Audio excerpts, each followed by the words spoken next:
Hello everyone, welcome back. This is Joginder Kumar. ये आपका atomic structure का लास्ट वीडियो है। एटॉमिक स्ट्रक्चर के लास्ट वीडियो में आप यहाँ पर क्या समझ रहे हैं वो चीज देखें।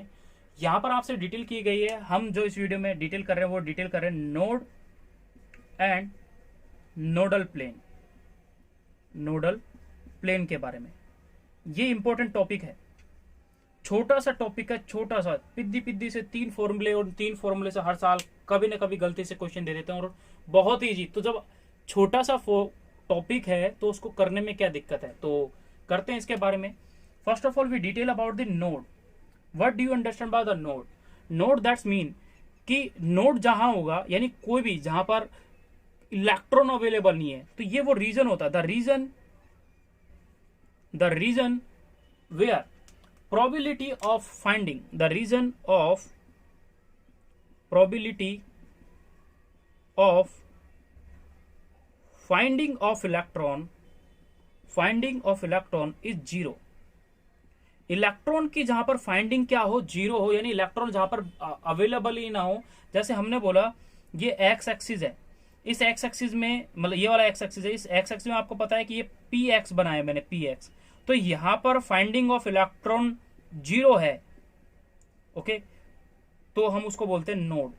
अगर यहाँ पर पी एक्स में फाइंडिंग ऑफ नोड, यानी नोड क्या, यहाँ पे फाइंडिंग ऑफ इलेक्ट्रॉन अगर जीरो है तो इसको बोलेंगे नोड। दूसरा हम इसको डिटेल भी करेंगे कैसे क्या है, मैं इसको जब कराऊंगा प्लेन में तब हम इसके बारे में डिटेल करेंगे। यानी यहाँ पर बोला जाता है कि साइन स्क्वायर की वैल्यू क्या हो जाती है, जीरो हो जाती है, यानी वो क्या है, नोड है। अगर वैल्यू जीरो है तो नोड।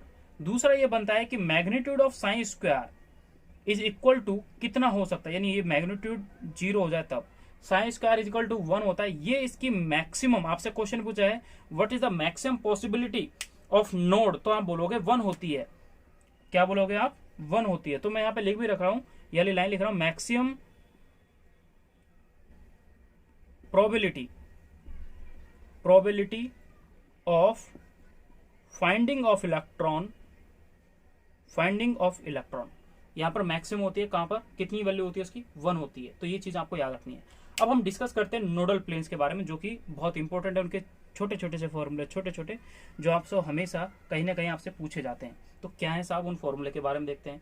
पहला नोडल प्लेन एक्चुअली होता क्या है पहले वो देख लेते हैं। तो नोडल प्लेन है क्या, उसको थोड़ा सा डिफाइन करेंगे। तो नोडल प्लेन वो प्लेन होता है जहां पर फाइंडिंग ऑफ इलेक्ट्रॉन जीरो होते हैं, यानी ये वो प्लेन है where probability of finding of electron will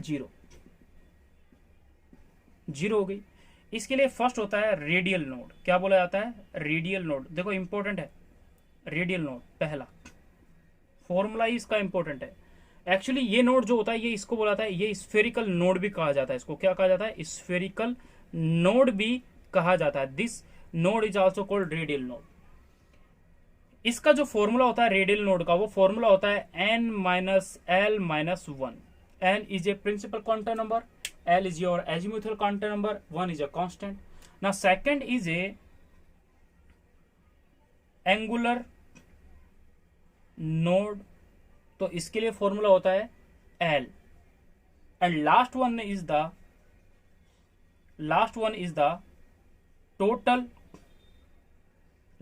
the total node. तो जब टोटल नोड के बारे में आपसे क्वेश्चन पूछा जाएगा तो आप इन दोनों को ऐड कर दें। तो जब ऐड करेंगे तो ये वैल्यू कट हो जाएगी, तो फॉर्मूला क्या बनेगा, n माइनस 1। तो यहां पर 3 फॉर्मूले आपको याद रखने हैं, first formula, second formula and third formula. मैं दोस्तों बोल रहा हूं इससे नेट का क्वेश्चन आ चुका है। और पहले जिपमर तो सबसे इजी क्वेश्चन पूछा करता था कभी, तो जिपमर में भी ये क्वेश्चन बहुत बार पूछा गया। आप उनके पेपर उठा के देखें, आपको नेट के अंदर इसके क्वेश्चन मिलेंगे, आपको जी मैन जो है उसके अंदर आपको इसके क्वेश्चन मिलेंगे।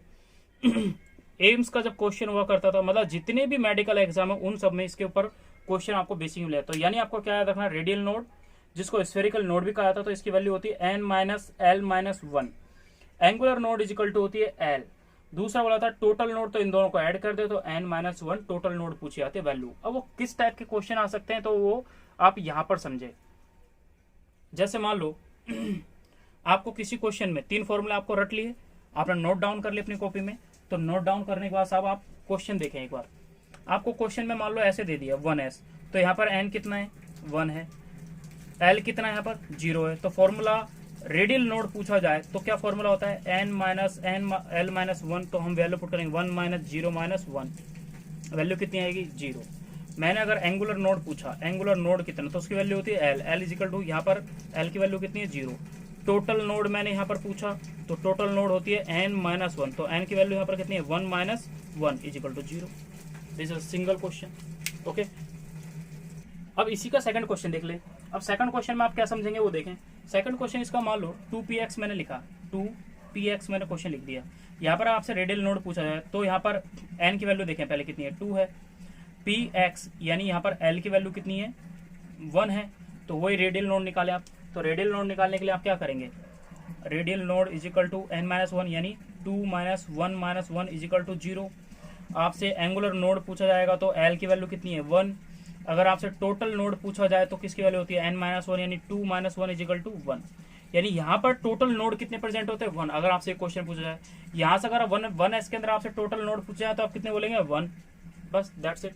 तो इस टाइप से आपसे क्वेश्चन पूछा जा सकते हैं, किसी भी टाइप का हो सकता है, कुछ भी वैल्यू d से पूछा जाए या फिर s से, आपको x से पूछा जाए, ठीक है, वो डिटेल। जैसे मान लो मैं d का यहाँ पे क्वेश्चन करता हूँ, मेरे को यहाँ पे लिख दिया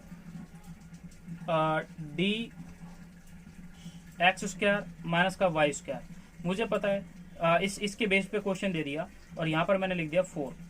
अब n की वैल्यू यहाँ पर कितनी है 4 है, d x square y square कुछ भी हो, मुझे पता है l की वैल्यू यहाँ पर इसकी कितनी हो जाएगी 2 हो जाएगी।